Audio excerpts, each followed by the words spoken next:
Ayan, hello, hello. Oh, di ba? Ang ganda ng aking malinggis. Aking munting garden. Ayan. Ang aking mga malunggay na aking ibinaon. Ngayon sila'y buhay na, buhay na.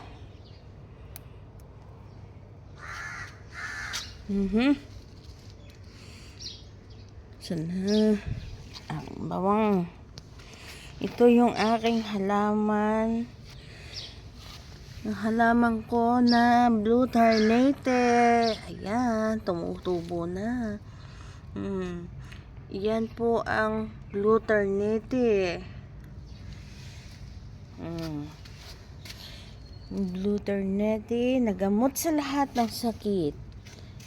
At patanggal, pampababa ng acid, pampababa ng high blood.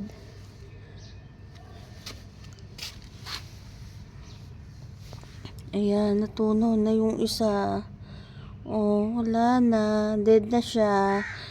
Itong halaman pong ito ay napakaselan po nito. Kasi ito yung plant na to, na yung ko lang natuklasan na kapag ang buto ay tumutubo na kagaya nito, huwag mo siyang kakantiin or huwag mong hihipuin pag siya'y patubo na ganyan. Kasi ito ay maliit pa. Nahipo ko to kasi nainip ako dahil bakit kaya ako tagal bago tumubo. So pinakilaman ko siya, nahipo ko. Ayan, hindi na siya lumaki, namimi na siyang ganyan at natunaw yung pinakapuno niya. Ito hindi ko siya hinipo kasi napansin ko parang hindi siya tumutuloy ng tubo kapag nahipo na siya. Ayan no.